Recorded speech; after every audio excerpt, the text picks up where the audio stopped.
Bonsoir, bonsoir, bonjour, c'est Aidé Congo Basango Télévision. Comme toujours, avant de commencer notre émission, nous disons merci à Dieu.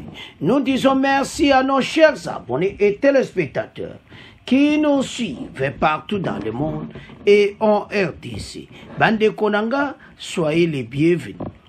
À la une, Bande Konanga, aux émissions Moko Somo Bokoyoka, débat Bandeko et Yindi, les BRICS plaident pour la réforme du Conseil de sécurité de l'ONU et puis participation ya RDC na Katia BRICS. Contribution na biso. Ndeni sama lukonda zaki présent et puis ba bengana ki ba Rwanda kutule bayaki alors Bandeko Bokoyoka comment bazo plaider pour le Conseil de sécurité. Les BRICS, le Brésil, Inde, Chine, Afrique du Sud et la Russie ont plaidé jeudi 24 août notamment pour la réforme de l'ONU, et ont appelé à une représentation accrue des pays en développement au Conseil de sécurité. Ces pays ont exprimé à l'issue de la clôture de la 15e sommet des groupes qui s'est tenu à Johannesburg, en Afrique du Sud. Se positionnant sur les conflits que connaît le monde, ces groupes politico-économiques affirment un engagement pour la résolution pacifique des conflits au Niger, en Libye, au Soudan, sur la base de la médiation de l'ONU et l'Union africaine. Cette rencontre avait pour but de renforcer la coopération dans divers domaines que l'économie, le commerce, l'innovation, le développement durable. La RDC, représentée par le Premier ministre Jean-Michel Lukonde, a pris part au sommet comme invité. Ce dernier a présenté la RDC, pays solution, face aux enjeux actuels de toute l'humanité. Donc, invitation à Bissou, déjà Massou. Donc, tous qui invité par le président sud-africain. Comme le pays Moussou, Oba Mona Kiba, Kokotana BRICS. Rwanda Bayaki Bengana Kiba. Alors, Bandeko, Makambweza Zaminene. Est-ce que le pays wana G7 bakondima réforme au niveau BRICS basengi réforme, ba changer makamobele ba pays africain bakota na mesawana. Oyo babetaka marteau. Oyo bato babetaka veto. Donc bisope va élargir yango.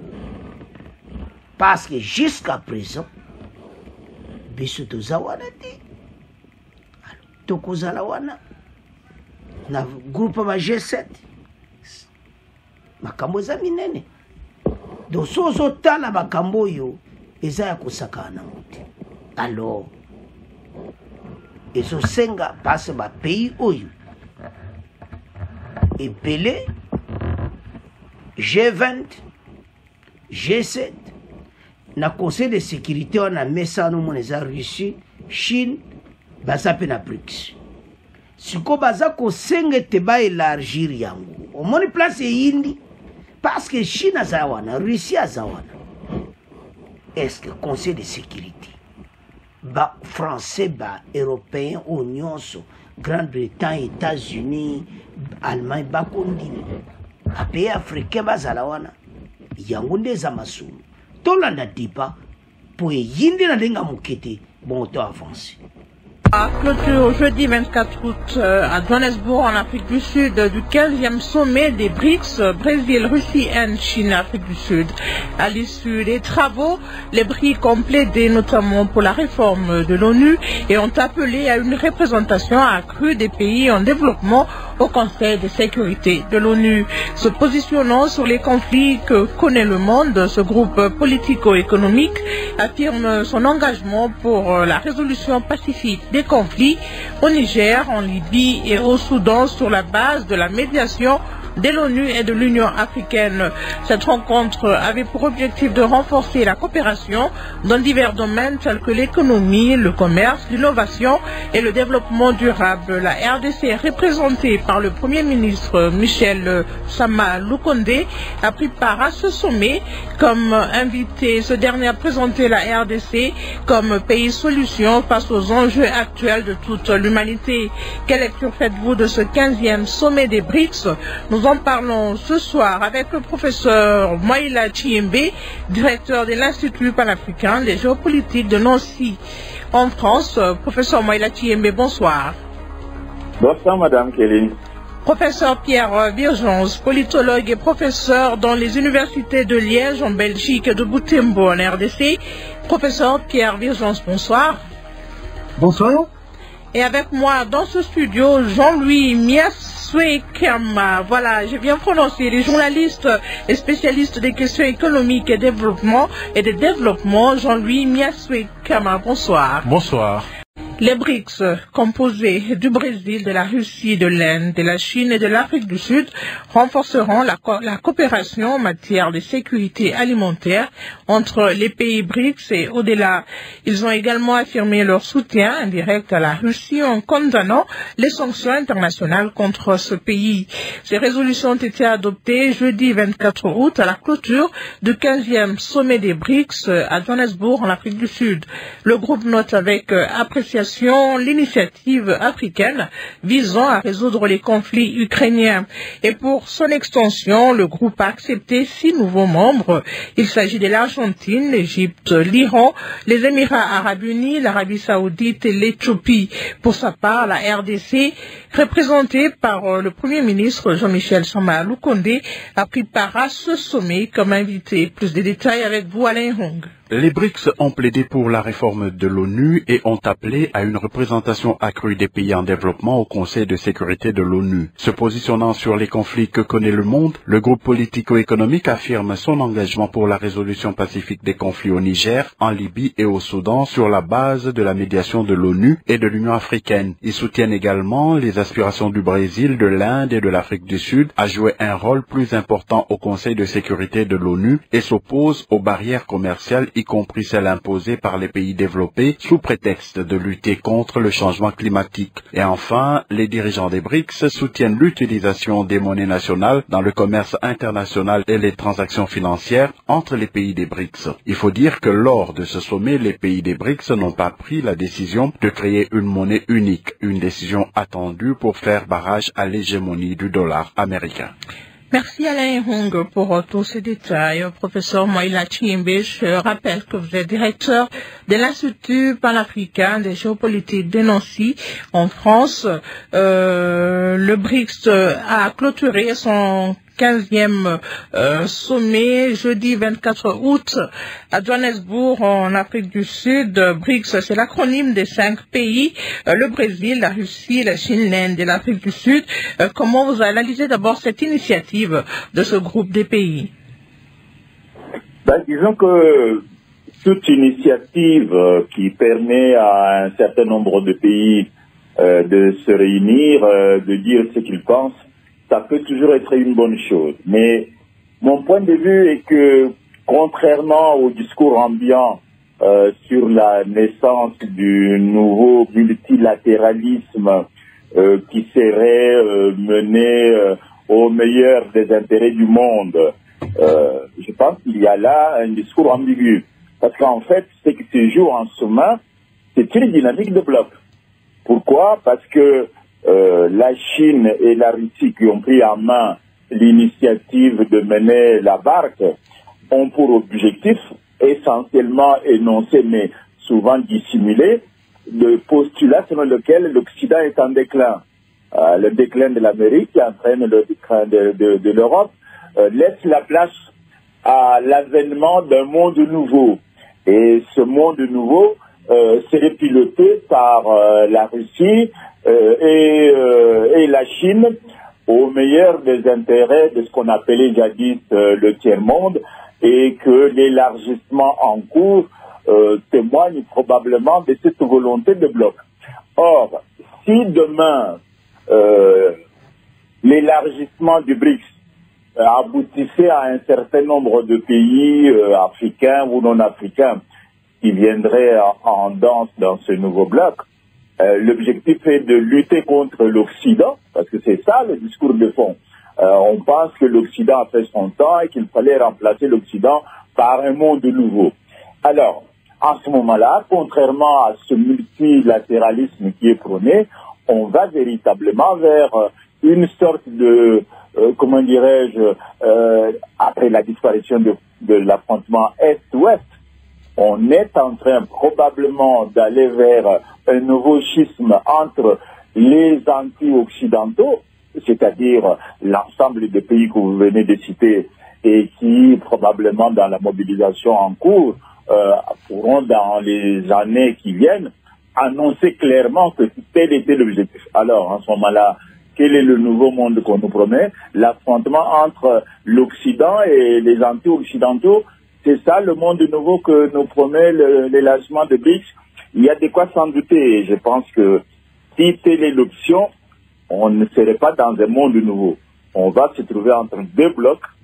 L'Occident, présumé en déclin, qui se défendra avec honte, et le nouveau venu, le tiers-monde élargi aux BRICS, qui, toute chose égale par ailleurs, cherchera à se mobiliser contre l'Occident. Et je pense que cet affrontement entre l'Occident et le monde non occidental est un danger réel, parce que au-delà du discours et de quelques pays comme la Chine et même la Russie, la plupart des pays du tiers-monde qui sont derrière, même le Brésil ou l'Afrique du Sud, ne comptent pas beaucoup en dehors de l'emphase et des déclarations. S'il y avait un affrontement futur, vous verrez bien que les choses ne sont pas telles qu'on les annonce aujourd'hui. Je suis assez pessimiste et je pense que il faudrait peut-être imaginer, parce que le système international s'est fondé sur deux blocs, que ce soit les blocs militaires, économiques, culturels, industriels, technologiques, etc. Ça, c'est l'avancement normal du monde. Alors, mais s'il y a une sorte de crispation autour de l'Occident qui aurait vécu son temps avec le colonialisme, etc., et le nouveau monde qui serait piloté par des pays supposés sains, qui n'ont jamais été colonisés ou qui ne coloniseront personne, j'ai peur que demain, le lendemain des chantes et qu'on entre dans un monde de conflits réels. Et ça nous rappellerait probablement le postulat de guerre de civilisation qu'avait annoncé le professeur Samuel Huntington, et sur lesquels beaucoup de gens avaient rigolé, mais aujourd'hui, cette perspective-là se trouverait probablement devant nous. Alors, méfiance, c'est vrai que pour l'instant, il n'y a que des proclamations de foi. La monnaie chinoise comme la monnaie russe sont inconvertibles et leur prétention de pouvoir le remplacer par à remplacer le dollar, tant que ces monnaies ne sont pas convertibles, il reste à voir probablement le troc et éventuellement la soumission de quelques pays africains ou non de BRICS à ces deux monnaies pendant un certain temps. Mais alors, est-ce ça le nouveau monde qu'on nous promet? J'ai des doutes. Alors, vous avez des doutes, professeur Moïla Chiembe, mais on constate quand même un certain engouement des pays, de plusieurs pays qui veulent adhérer à ce groupe. Comment on peut expliquer cela? Est-ce que c'est parce que ces pays-là sont aussi anti-occidentaux? Mais évidemment, si vous voyez les pays, les fameux nouveaux pays qu'on nous annonce, l'Iran est sous les sanctions depuis belle lurette déjà, et les nouveaux pays comme l'Arabie Saoudite, vous savez que l'Arabie Saoudite a rompu avec les États-Unis déjà sous la pression de la Chine, sous la pression de la Russie qui a constitué le cartel élargi à l'OPEP. Donc, sous le soleil, il n'y a pas de nouveaux acteurs. Et tous ces gens-là ou tous ces pays-là ont une dent contre l'Occident pour parler sincèrement. Et quel que soit, évidemment, les pays africains, ça c'est autre chose, dans la mesure où ces pays africains qui ont mangé leur pain en ne condamnant pas, notamment l'agression contre l'Ukraine, sur le fondement même des principes qu'ils ont cessé de rappeler qui sont les principes de la Charte des Nations Unies. Le respect de la souveraineté des États, le respect de leurs frontières, le fait qu'il est interdit en droit international l'usage de la force pour modifier par la force les frontières des États. Imaginez-vous, il n'y a pas si longtemps, pour ne parler que de la République démocratique du Congo, il a été confirmé par les experts des Nations Unies que le Rwanda, le voisin de la République démocratique du Congo, a été attrapé les mains dans le sac dans le soutien au M23.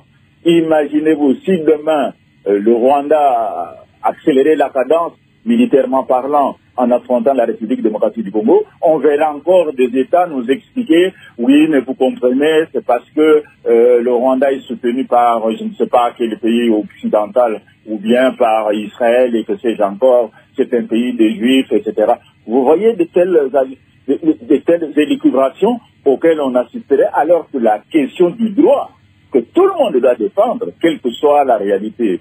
Alors on nous annonce que voilà, l'Ukraine voulait adhérer à l'OTAN, voulait adhérer à l'Union à l'Union européenne. Par conséquent, tout ceci menacerait la sécurité de la Russie, grande puissance par-dessus le marché, qui n'a pas les mêmes capacités ni économiques ni financières que l'Ukraine. On est là dans une sorte de dérive. Aucun pays africain, enfin quelques-uns se sont abstenus, 2 ou 3 ont condamné. Cette abstention a été un soutien réel à la Russie. Imaginez-vous si cela se faisait en faveur de l'un des pays africains qui souhaiterait modifier par la force les frontières de notre pays. Alors, professeur Moïla Tchiembe, je l'ai dit dans le sommaire, la RDC a pris part à ce sommet. C'est le Premier ministre qui a représenté le pays comme invité. Alors, certaines personnes se posent la question de savoir est-ce que le fait pour la RDC d'avoir répondu à l'invitation du président sud-africain est une façon de montrer son intérêt au BRICS? Non, il est tout à fait légitime que la République démocratique du Congo, comme d'autres pays, soit présente dans tous les forums où se débattent des questions importantes qui peuvent, à tort ou à raison, avoir un impact sur son propre destin. Il est tout à fait logique que la République démocratique du Congo soit là. Mais il faut rappeler également que l'Afrique du Sud, anciennement soutenue par l'Union soviétique dans la lutte contre l'apartheid, n'a pas oublié ce soutien. Et ce glissement sémantique, non seulement de la République sud-africaine elle-même, regardez les pays qui viennent d'intégrer dans la maison. L'Éthiopie, pendant un certain temps, avait une coopération militaire suivie avec l'Union soviétique. L'Égypte, n'en parlons pas. Alors, si vous prolongez la liste, vous verrez bien qu'il y a là une sorte de rengaine qui revient particulièrement liée à la réalité de l'affrontement Est-Ouest que nous avons vécu et qui probablement va se profiler là sous d'autres horizons. Mais je pense que la République démocratique du Congo n'a pas intérêt à adhérer à un bloc opposé à un autre bloc parce que c'est ça la logique réelle. La République démocratique du Congo a hérité d'une diplomatie de la porte ouverte de l'État indépendant du Congo. Ce pays doit demeurer ouvert à tout vent, à tous les courants, sans faire le choix d'appartenir à un bloc particulier, anti-occidental ou non. Pourquoi? Parce qu'il n'y a pas d'intérêt d'aller à l'affrontement. Si demain, il y a un mouvement qui se crée à l'échelle mondiale, anti-occidental, produira une autre dynamique opposée à ce mouvement, et ce qu'on vient de... On n'avait pas pensé qu'un jour, il y aurait la guerre sur le territoire de l'Europe. Aujourd'hui, on est en train de le vivre avec fracas. Il n'est pas exclu que ce discours-là aboutisse demain à un autre affrontement qui risque d'être redoutable.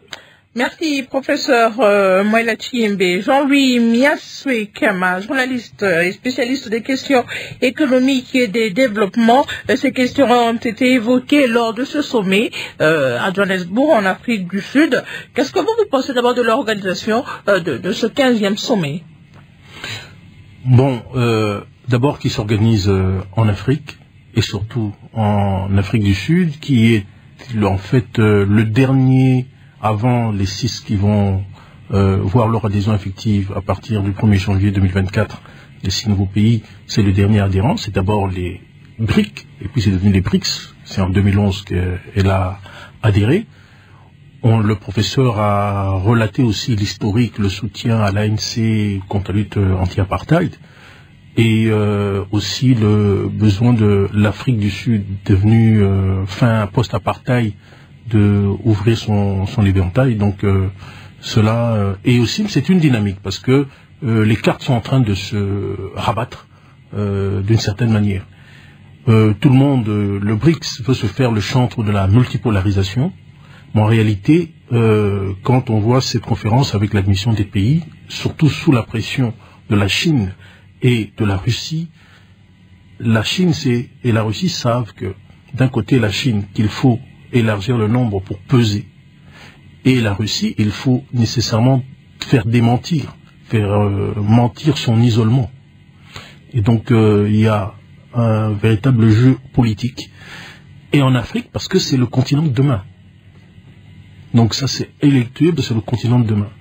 Parce que, et puis, c'est l'évolution aussi économique. Vous prenez, par exemple, le premier partenaire de l'Afrique aujourd'hui, c'est la Chine. Le plus grand importateur de 50% des minerais importés ou achetés dans le monde sont faits par la Chine. Donc, nécessairement, ça crée des liens, des partenariats. Mais maintenant, il faut que les Africains, que chaque État africain sache là où sont ses intérêts. Et je voudrais même revoir, j'ai eu à l'écrire, bon, je ne sais pas si l'article est paru, mais le président Mout avait l'habitude de dire ni à gauche, ni à droite, ni même au centre. C'est-à-dire, c'est une autre manière de reprendre l'ancien ministre des Affaires étrangères dans le 19e siècle qui disait « La Grande-Bretagne n'a pas d'amis, n'a que des intérêts ». Donc, c'est à la RDC de voir où sont ses intérêts. On était invité, parce qu'on n'est pas membre du BRIC, et le président aussi n'a pas daigné se déplacer. Il a quand même laissé la deuxième tête exécutive, Michel Samaloukonde. Mais on est déjà dans beaucoup d'organisations. Notre participation, elle peut être, ça ne profite ou pas, c'est discutable. Mais la chose, c'est que on doit garder un œil observateur. Pour moi, c'est pas nécessairement le moment d'entrer dans le BRICS. Et aussi, je pense que la tendance du BRICS, c'est d'attirer vraiment d'abord des grosses économies pour peser. Et après, pouvoir faire pression ou bien entraîner les autres économies. Alors, dans son discours, le Premier ministre a présenté la RDC comme pays solution face aux enjeux actuels de toute l'humanité. Est-ce une invitation aux BRICS de venir en RDC, de venir investir en RDC? Oui, bien sûr. Parce que si on regarde déjà la Chine est comme notre premier partenaire d'Afrique, premier partenaire de la RDC, l'Afrique du Sud l'est déjà depuis longtemps. L'Afrique du Sud l'est depuis l'époque coloniale.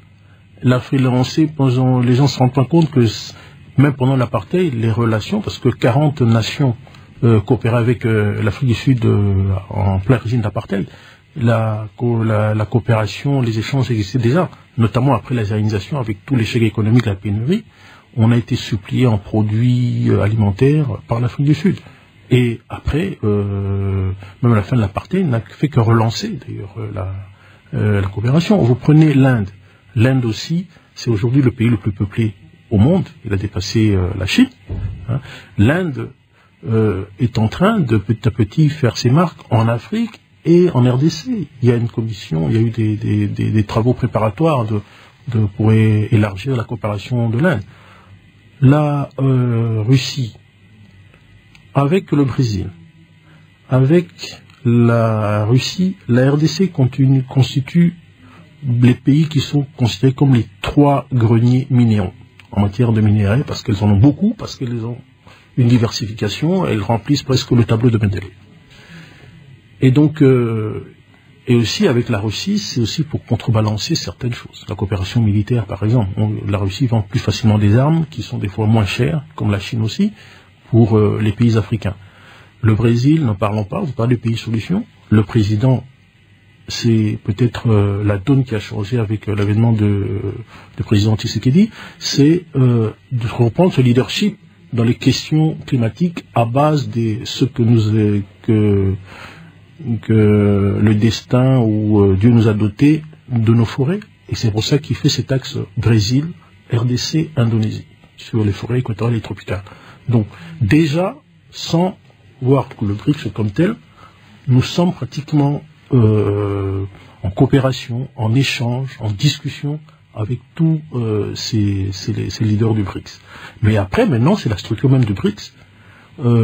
Bien sûr, pour peser, il faut faire bloc. Et c'est cette logique de bloc dont on revient au professeur. Mais maintenant, vous avez l'Inde, le Brésil, l'Afrique du Sud, qui sont des démocraties, plutôt type libéral, et ainsi de suite. Vous avez la Chine, qui est une démocratie populaire, c'est-à-dire tout simplement une dictature. Et après, vous avez un régime poids lourd, autocrate, qui est la Russie. Alors maintenant, qu'est-ce qui va se passer sur le plan international? Bon, c'est la question d'intérêt. Donc la démocratie, chacun, on l'a fait dans notre pays, on mène notre truc, après on discute ensemble, mais il est vrai que sur le plan international, il faut vraiment que chaque État sache là où sont ses intérêts. Et pour le cas de la RDC, c'est de savoir profiter de tous les blocs. Merci Jean-Louis. Professeur Pierre Virgence, vous êtes politologue et professeur dans les universités de Liège en Belgique et de Butembo en RDC. On a justement une question de Butembo, Fabien qui nous écrit de Butembo qui demande c'est quoi exactement l'objectif des BRICS. C'est très intéressant parce que les BRICS ont des objectifs très différents dans leur réunion même. Donc, il est clair que la Russie et la Chine, comme l'a très bien dit M. Tshembe, ont une vision géopolitique très stratégique, très militaire, mais par contre, il semble que le Brésil, l'Inde et l'Afrique du Sud n'ont pas du tout une vision militaire, ils ont une vision très économique, et c'était en fait des tensions justement dans ce groupe pour savoir ce qu'ils avaient décidé, puisque ce qui avait été mis sur la table, c'était la possibilité d'un élargissement, ça on a vu qu'il y en avait un qui avait été décidé, mais aussi d'un approfondissement de leurs relations, c'est-à-dire d'un début de structuration des BRICS. Or, il n'y a pas de structuration pour le moment, pour répondre directement à la question de votre auditeur, eh bien, les BRICS, c'est uniquement une rencontre de temps en temps de puissances émergentes, mais qui n'ont aucun système politique commun, comme vient de le dire mon prédécesseur. La Chine et la Russie sont des États, enfin l'un directement autoritaire, l'autre avec une apparence d'élection. Les trois autres États sont des systèmes électoraux. Donc le système politique n'est pas le même, leur objectif idéologique n'est pas le même. Mais l'idéologie, effectivement, n'est pas très présente dans les BRICS. Ce sont des rencontres très réalistes. Un des objectifs, c'était de faire une monnaie commune qui aurait pu éviter la dollarisation de l'économie qui est en route depuis, depuis la Première Guerre mondiale. Eh bien, on peut dire que cette dollarisation-là, elle a absolument pas été touchée. Donc, la dollarisation continue. Il n'y a absolument pas de possibilité pour eux de construire une monnaie commune. Ils avaient déjà construit en 2015 une nouvelle banque de développement, à Shanghai, et en fait cette banque manque d'argent, il y a toute une série de projets qui suivent, mais pas assez. Et donc on voit bien qu'il y a un vrai problème d'investissement de la part de ces pays pour pouvoir fabriquer quelque chose de commun. En fait, c'est plutôt une alliance, je dirais, momentanée. Par moments, ils font des choses ensemble, mais le plus souvent, ils n'ont pas une coopération même économique systématique entre eux. C'est vrai quand même que depuis les 20 ans, ça a été créé en 2003 que les BRICS existent, il y a quand même une augmentation des relations économiques entre eux d'à peu près 10%, ce qui n'est pas rien. Mais c'est loin d'être un échange comme il y en a par exemple dans l'Union européenne ou dans d'autres unions économiques. Donc on voit que les objectifs de chacun des pays des BRICS sont assez différents. L'Inde n'a pas du tout envie de voir un renforcement militaire trop fort de la Chine, parce que ce sont des pays rivaux. Il ne faut pas oublier qu'ils ont une frontière commune et qu'elle est très tendue, cette frontière. Je dirais, il y a toute une série d'enjeux entre eux qui ne sont pas réglés. Et donc cette réunion, c'est une réunion où on fait une réunion à un moment donné, et puis on s'en va, et on fait comme si on avait été d'accord, mais en réalité, ils sont pas d'accord sur grand-chose, et effectivement, quand on voit l'incantation, je dirais, il faudrait changer le système du Conseil de sécurité des Nations Unies, il a fallu que les autres pays insistent très fort pour que la Russie et la Chine acceptent de mettre ce morceau de phrase dans leur communiqué commun, parce qu'effectivement, la Russie et la Chine sont très contents de la situation, et moins les autres ont à dire, et plus ils ont l'impression d'avoir du pouvoir. Donc je veux dire, c'est un ensemble très hétéroclite, très hétérogène, mais qui est, et c'est ça qui est intéressant à observer, le symbole quand même du fait que maintenant les États-Unis et ses alliés, je dirais quasiment inconditionnels, l'Union européenne, ne sont plus les seuls à dicter l'agenda politique mondial. Et ça, c'est important, ça, c'est vraiment quelque chose de nouveau. C'est un peu une répétition, certains l'ont dit, c'est un peu exagéré, de ce qui s'est passé à Bandung en 1955, mais effectivement, c'est déjà un signe de quelque chose.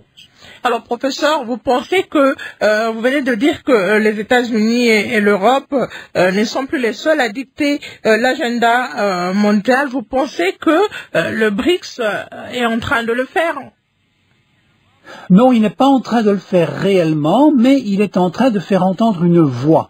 Donc il n'a pas une possibilité d'agir, il a déjà une possibilité de parler, et ce qui est très intéressant, c'est que maintenant, quand les BRICS se réunissent, on prend ça au sérieux et on écoute ce qu'ils disent. Alors évidemment, là, l'ensemble des décisions qui sont prises sont décevantes par rapport à ce qu'il y avait à l'agenda, hein, mais en réalité, effectivement, tout le monde écoute quand même ce qu'ils disent. Et donc, ce n'est pas un changement de rapport de force fondamentaux, mais c'est un début, c'est quelque chose qui commence à bouger, quoi, voilà. Qui fait bouger, qui fait peur l'Occident? Non, pas du tout. Je pense que l'Occident ne se sent absolument pas menacé, comme je dirais le surarmement américain est impossible à mettre en danger maintenant. Je pense que, enfin, je ne connais pas les chiffres militaires, mais les Américains sont surarmés par rapport à n'importe quelle autre puissance dans le monde. Et donc là, je pense pas qu'il y ait de mise en danger. Par contre, le fait de parler sur le plan économique par exemple, l'idée de construire cette nouvelle banque de développement, hein, en fait, c'était une idée qui suivait l'échec de la vraie mondialisation exigée par les pays du Sud après le grand crash boursier de 2009. Et là, effectivement, on avait dit que le Fonds monétaire international et la Banque mondiale allaient enfin avoir une répartition plus égalitaire, mais effectivement, pour le moment, les pays des BRICS n'ont droit qu'à 15% du pouvoir de vote à la Banque mondiale et au Fonds monétaire international, alors qu'ils représentent 25% du PIB mondial. Donc là, effectivement, leur parole commence à compter. Alors, je pense pas que sur le Conseil de sécurité des Nations Unies, ça va changer rapidement, mais sur des points comme le Fonds monétaire international, peut-être que s'ils réussissent, mais jusqu'à maintenant, ils n'ont pas réussi, hein, depuis 2015, à mettre en place quelque chose qui pourrait être une sorte de début d'alternative au Fonds monétaire international et à la Banque mondiale, effectivement, là, ils pourraient faire plier les puissances dominantes, hein, donc les États-Unis, l'Union européenne, effectivement, et mieux tenir compte de leur nouvelle importance maintenant sur la carte mondiale. Alors, professeur, il y a un auditeur qui nous suit depuis la page Facebook de Radio Okapi, s'appelle Alexis Kiafounia, depuis Goma au Nord Kivu. Il pense que avec les BRICS, plutôt les BRICS vont apporter l'indépendance à l'Afrique. Comment vous lui répondez? Oh, je dis, c'est un bel espoir, évidemment. Je dirais, on a eu beaucoup de moments d'espoir, hein, sur l'indépendance de l'Afrique. Donc là, je pense que ce serait une bonne idée. Malheureusement, je pense pas qu'il faut compter sur les BRICS pour obtenir ça. Alors, on peut dire que c'est vrai qu'avec maintenant 3 pays africains, donc l'Éthiopie, l'Égypte et l'Afrique du Sud, dans les BRICS, à partir de janvier 2024, ça pourrait un peu changer la donne. Mais ces pays ne vont pas, à mon avis, défendre l'ensemble de l'Afrique. Ils vont défendre d'abord leur intérêt en tant qu'État, comme l'a dit mon prédécesseur. Les pays, quand ils négocient, ils défendent leur intérêt d'État et non pas l'intérêt de leurs voisins, même si par ailleurs ils aiment bien leurs voisins. Et on sait qu'en Afrique, tous les pays n'ont pas une relation facile avec leurs voisins. Et donc, effectivement, on n'est pas sûr du tout que ces pays-là vont tenir compte de l'ensemble de l'Afrique. Ils vont dire qu'ils parlent au nom de l'ensemble de l'Afrique, mais c'est pas pour ça que ça va être vraiment le cas. Donc, je pense que il faut profiter effectivement du fait qu'il y a quand même dans une organisation qui est maintenant une alternative en quelque sorte, mais pas du tout de la même ampleur que le G7, hein, mais c'est quand même une alternative. Il y a quelque chose qui est en train de se construire. Moi, ce qui me paraît plus significatif que la réunion du BRICS, hein, c'est le fait que Narendra Modi, le Premier ministre indien, vient de dire il y a quelques jours que ce serait important que l'Union africaine puissent être invités dans les réunions du G20. Ça, je pense que ce serait intéressant parce que l'Union africaine, c'est une structure africaine. Ce n'est pas un pays africain qui va se défendre, lui tout seul, et pas tenir compte des intérêts des voisins. Un autre auditeur qui nous suit, tous ces cas, voilà, Cléophas, il vient de vous suivre, professeur Virgence, vous dites que ces pays ne sont pas toujours d'accord sur plusieurs choses, alors qu'il dit ceci, c'est comme les pays de l'OTAN aussi, ils ne sont pas toujours d'accord sur toutes choses, il faut laisser le temps aux BRICS. Bien sûr, de toute façon, ça c'est une question de temps, une question de temps, d'énergie et d'énergie donc de chacun des pays pour construire quelque chose de commun et de voir si, je dirais, l'intérêt commun entre les pays des BRICS domine par rapport à tout ce qui fait divergence, effectivement. Enfin, il a raison sur l'OTAN. On voit bien que la Turquie ne joue absolument pas le même jeu que la plupart des autres pays de l'OTAN par rapport à l'Ukraine, tout simplement. Enfin, tout le monde a suivi ça. Et c'est tout à fait vrai. Ça n'empêche qu'effectivement, la Turquie joue bien son rôle de membre de l'OTAN quand elle a besoin de se sentir défendue, éventuellement contre la Russie. Et donc là, on voit bien qu'il y a quand même quelque chose de commun qui a été construit. C'est vrai, donc ça, le fait d'être dans une alliance, ça n'empêche pas les divergences. On le voit bien dans l'Union européenne, c'est tout le temps le cas, etc. C'est vrai, l'auditeur a raison. Mais ici, on est dans une alliance débutante, et donc parce qu'elle n'a que 20 ans, je dirais à l'échelle des relations internationales, c'est pas encore très long. Et donc effectivement, je pense que l'auditeur a raison. Avec le temps, peut-être qu'effectivement, il y aura quelque chose qui va se mettre en commun. Mais là, je pense que l'initiative du Premier ministre indien me semble plus intéressante parce que là, c'est bien l'Union africaine qui est invitée et non pas quelques pays africains. On va ouvrir maintenant notre standard pour prendre aussi ces autres auditeurs qui sont très nombreux à appeler. On va se rendre à Kisangani dans la province de la Chopo pour écouter cet auditeur. Ce sera pour vous, professeur Maïla Chiembe. Rémi Lokonga depuis Kisangani dans la province de la Chopo. La recommandation faite sur la réforme de l'ONU me paraît salutaire car la structure actuelle de cette organisation mondiale, surtout au niveau de la composition du Conseil de sécurité, n'est plus adaptée aux réalités de l'ère. La question des droits de veto est réservée uniquement aux 5 membres permanents, notamment la Chine, les États-Unis, la France, la Russie et la Grande-Bretagne, traduit à mon humble avis une discrimination à l'égard d'autres États et fragilise les décisions de l'ONU. Il faut soit supprimer carrément ces droits de veto ou soit l'élargir pour que l'Afrique soit récompensée avec 1 ou 2 sièges en qualité de membre permanent. S'agissant de l'intervention du Premier ministre, il est vrai que la RDC formellement se présente comme pays solution face aux enjeux de l'humanité, mais ce slogan n'a pas de sens. Le mieux serait que le gouvernement puisse faire de son mieux pour que la RDC puisse profiter de cette potentialité dont il dispose afin d'être un acteur majeur dans le concert des nations que de pleurnicher chaque fois, car en relation internationale, les États n'ont pas d'amis, ils n'ont que les intérêts à maximiser. Professeur Maïla.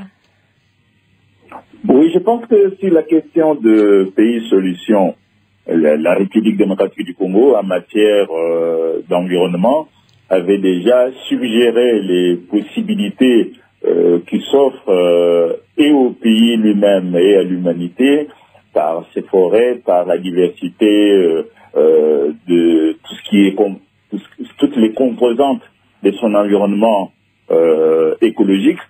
Ça peut aider la République démocratique du Congo à participer à des solutions en matière de recherche sur l'environnement. C'est une possibilité.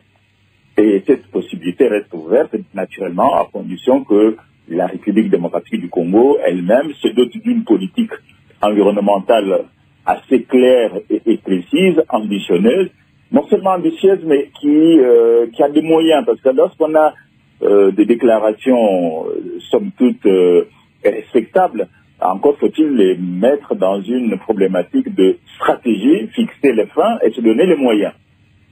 C'est bien beau d'être un pays solution, encore faudra-t-il que, clairement, le pays solution ait une stratégie claire, se donner les moyens pour qu'on puisse compter les résultats engrangés année après année. Et ça, c'est possible à condition naturellement que les jours et les années qui viennent, le gouvernement et le pays prennent conscience de ces potentialités. Quant au droit de veto et à la réforme du Conseil de sécurité, je pense que c'est un rêve éveillé. Il faut regarder la Charte des Nations Unies et les conditions qui sont posées pour modifier la Charte des Nations Unies. Je suis certain que personne ne le fera dans les temps qui sont devant nous, pour la simple raison que les puissances moyennes comme la France, comme la Chine, comme le Royaume-Uni ne participent à la gouvernance du monde qu'en étant membres du Conseil de sécurité. Or, si d'autres pays entraient comme l'Inde au Conseil de sécurité, vous verrez que la Chine serait le premier pays à s'y opposer. Et d'ailleurs, il y avait cette problématique en Europe depuis un certain nombre d'années. Est-ce que la France accepterait que l'Allemagne entre au Conseil de sécurité avec le droit de veto? Mais ça, c'est un autre débat naturellement. Et je pense que compte tenu de l'histoire, il faut rappeler que le droit de veto à l'origine n'avait pas la forme de la mascarade à laquelle nous vivons aujourd'hui, les pays qui ont été chargés du maintien de la paix et de la sécurité internationale, envisageant d'abord la sauvegarde de leurs propres intérêts. Mais à l'origine, le droit de veto, c'était un sauf-conduit. Lorsqu'on a demandé au président des États-Unis, est-ce que si une guerre éclatait dans le rapport de force que nous sommes en train de constituer, le nouvel ordre, dans l'entre-deux-guerres, le président des États-Unis avait dit, écoutez, si demain une guerre éclatait, moi, président des États-Unis, je n'ai pas le pouvoir de déclarer la guerre. Il faut que je me réfère au Congrès. Est-ce qu'il n'y a pas lieu de trouver une alternative pendant ce temps? À d'autres partenaires lui ont dit, mais alors, vous parlez du Congrès, nous aussi, on peut avoir aussi nos assemblées qui peuvent décider en temps de guerre. Alors, il a été convenu que les grandes puissances qui ont versé le sang pour délivrer le monde ne pourront pas être engagées dans une guerre future sans leur préalable consentement. Ça, c'était le préalable qui est derrière le sous-entendu de ce qu'on appelle aujourd'hui le droit de veto. Évidemment, dans l'après-guerre, les grandes puissances qui l'ont obtenu et confirmé, l'utilisent sciemment pour défendre leurs intérêts que les intérêts proprement du maintien de la paix et de la sécurité internationale. Je ne pense pas que dans un avenir prévisible, indépendamment du fait que... Oui, mais non, ce n'est pas possible pour des raisons de droit. Merci. Non seulement de droit et de rapport de force. Changer la charte dans ces conditions, et les pays qui ont ce droit de veto ne lâcheront rien jusqu'à ce que le monde qu'on nous promet nouveau puisse éventuellement implanter le monde ancien. Merci, professeur. Il y a beaucoup de vos étudiants qui vous suivent en ce moment, à partir de Lubumbashi, dans la province du Haut-Katanga. Ils sont nombreux à envoyer des messages sur la page Facebook de Radio Okapi, notamment Madame Bénédicte Kadima. Alors, Jean-Louis Miaswekama, on va prendre aussi pour vous cette autre réaction qui nous vient de Kolwezi, dans la province du Lualaba. C'est Patrick Mboulika, ça m'a depuis Kolwezi, province du Lualaba. Nous saluons la participation de la RDC à ces sommets comme invité. Mais au regard de la situation socio-économique et sécuritaire mondiale, la RDC ne semble pas être prête pour jouer véritablement son rôle d'un pays solution qui est dans toutes les lèvres de dignitaires du régime actuel. Le pays solution ne se décrète pas. Il faut poser des actes. Il faut une politique nationale globale qui implique tout le secteur de la vie nationale. L'homme politique congolais n'a pas encore compris cela. On ne sent pas du sérieux, la rigueur et la discipline dans la gestion de la chose publique. Nous sommes encore à l'étape de culte de personnalités et des antivaleurs qui minent nos institutions. Je pense qu'il y a encore beaucoup à faire sur le plan interne avant d'aller faire figuration dans ce genre de sommet de pays sérieux. Réaction. Oui, cher auditeur, merci aussi bien de la question, mais aussi plutôt, c'est plus une intervention dans laquelle, en fait, vous avez donné les réponses. C'est-à-dire que la force extérieure d'un État, vient de sa force intérieure, de sa cohésion intérieure, de ses politiques qu'il met en place, de sa gouvernance. Et donc, vous le dites vrai. Même quand on a eu la coopération, les leçons à tirer de la coopération, depuis que même on était aux études, quand nos amis faisaient soit de droit ou d'économie sur des travaux pratiques ou des mémoires, c'était justement que déjà on ne donne pas les bases dans un pays, il n'y a pas des bases juridiques, économiques pour bâtir de véritables coopérations. Mais en fait, parce qu'il n'y a pas de véritable politique. Parce que je vais pousser plus loin dans ce que vous dites. Je vais donner un simple exemple d'un commentaire qui a été fait quand il y a eu le sommet. Parce que ça aussi, ça pèse, ça reste dans les mémoires, le sommet Russie-Afrique. Alors, on a dit que les Africains sont partis se trouver un nouveau maître. D'abord, sur le plan psychologique mental, il faut que l'Afrique se libère. Il faut que les Congolais se libèrent. C'est-à-dire qu'on n'a plus de nouveaux maîtres. Les maîtres, c'est nous-mêmes qui devons bâtir notre pays. Notre pays a été bâti sur des bases de la mondialisation. C'est-à-dire que l'objectif de notre pays, c'est d'être un pays d'une puissance de rang mondial. Pas africaine, mais mondiale. C'est-à-dire plus que régional, sous-régional. Donc, il y a maintenant des préalables. Et ces préalables doivent être très rigoureux. Est-ce que notre classe politique est à même de le comprendre? La réalité nous a souvent prouvé que ce n'est pas le cas. Est-ce que nous en avons les moyens?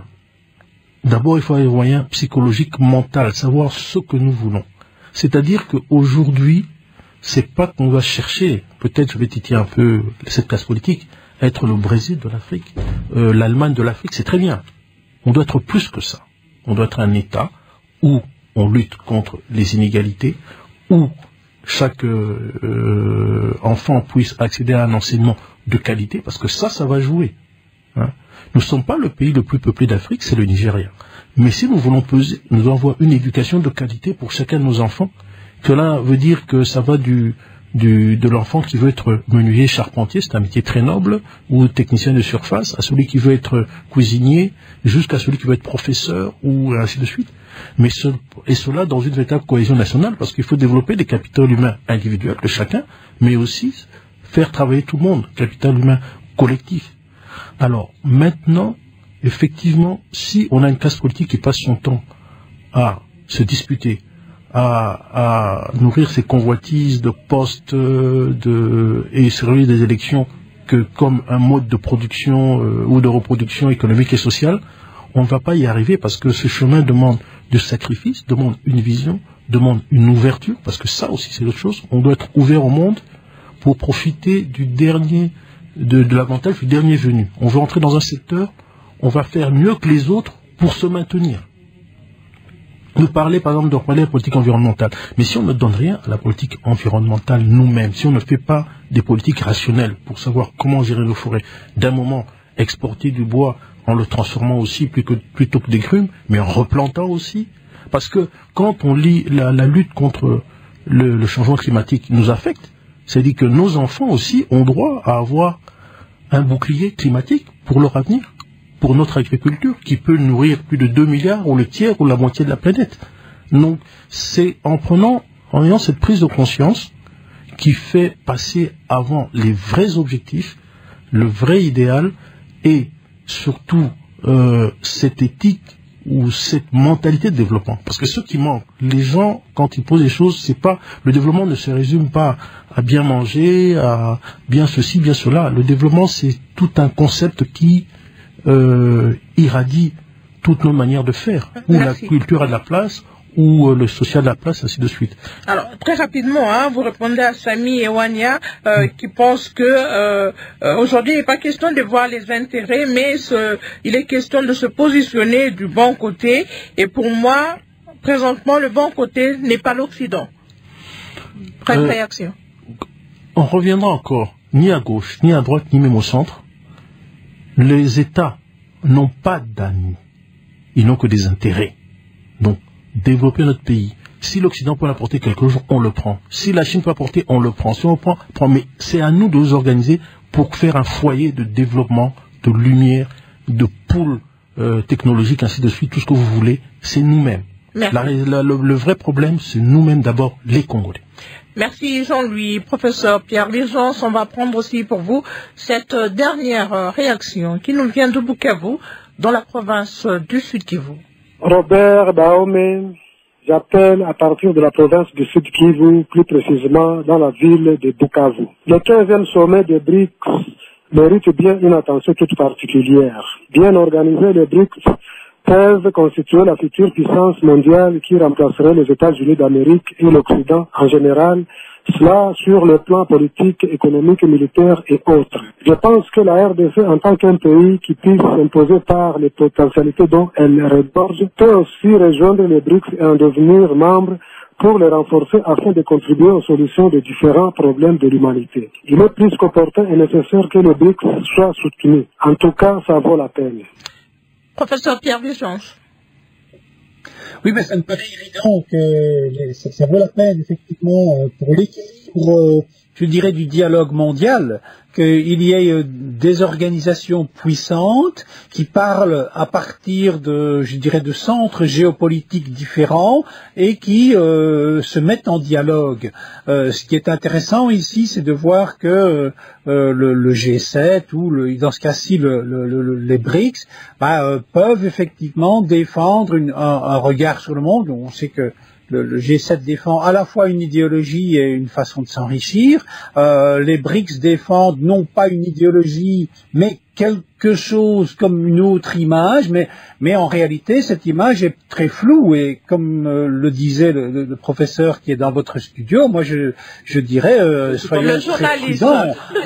En tant que citoyen du monde, moi je dirais, les Africains doivent construire l'avenir de l'Afrique sans croire que la Chine, la Russie ou l'Inde vont leur apporter le bonheur que les Occidentaux ne leur ont pas apporté. Je dirais le pouvoir politique des Africains, il dépend d'abord de la prise de pouvoir par les peuples africains et par l'obligation qu'ils vont faire à leurs dirigeants d'appliquer des programmes politiques efficients et efficaces. Mais effectivement, je pense pas que ce soit les BRICS qui vont apporter le bonheur au monde. Ce n'est évidemment pas non plus l'alliance américaine avec l'Union européenne qui apporte le bonheur au monde. Et donc, effectivement, il faut toute une série de mouvements pour pouvoir parler ensemble, pour pouvoir faire une collectivité mondiale, pour faire que l'ONU, le Fonds monétaire international, la Banque mondiale soient le reflet des préoccupations et des besoins et des solutions de l'ensemble du monde et pas simplement d'une élite, parce que voilà, on a très bien rappelé aussi l'origine du Conseil de sécurité des Nations Unies et je dirais l'inégalité géographique effroyable et démographique encore pire que représente ce droit de veto. C'est clair que là il y a toute une série d'éléments qui datent maintenant d'il y a 80 ans et qui doivent effectivement être modifiés, mais ça ne sera modifié que lentement, au fur et à mesure, et avec une action continue et volontaire de toute une série de pays. Mais il ne faut pas croire que les BRICS vont apporter le bonheur au monde.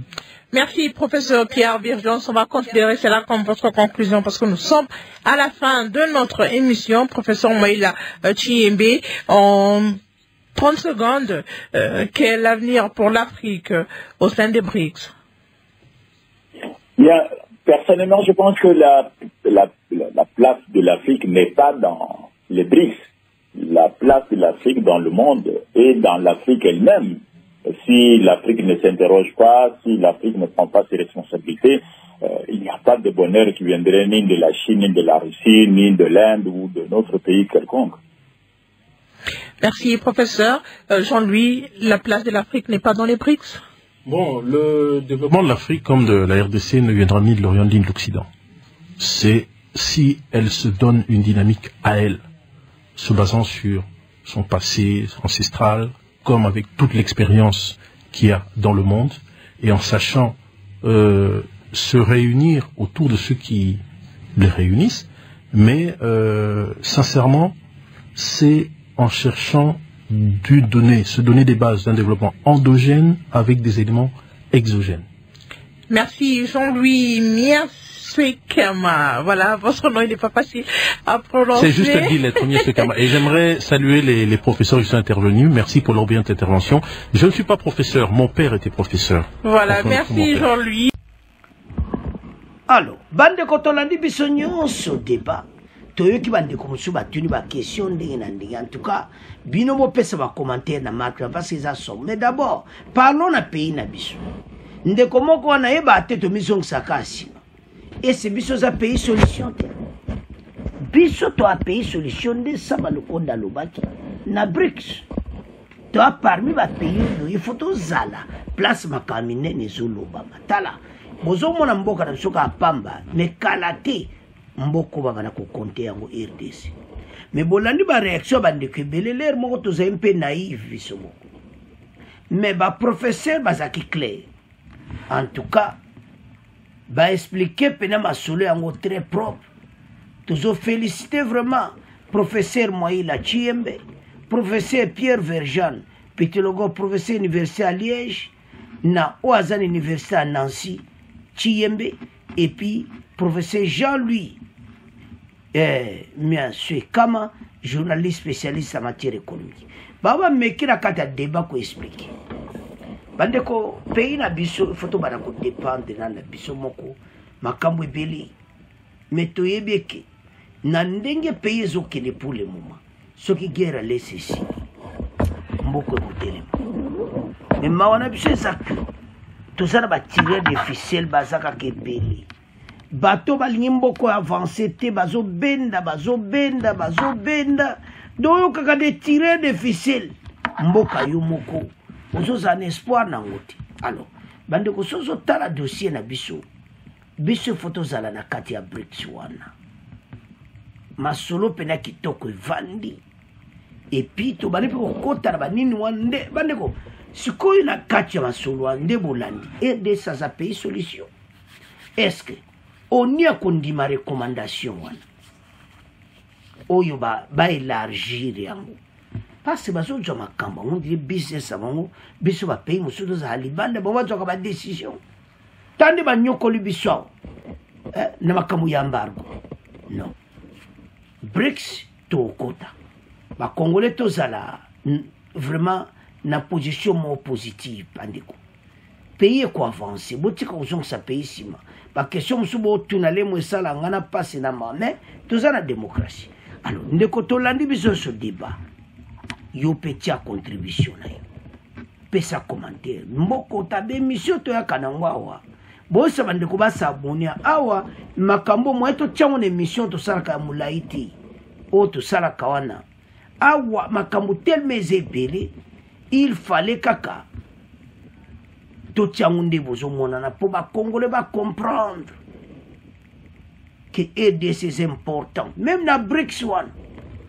Alors arriver à BRICS et ko changer makambo ebele au monde Niger et c'est ba koki o changer capitaine na Niger mbazo zo ba ko bokonzi talana Burkina Faso donc ba pays wana nyoso.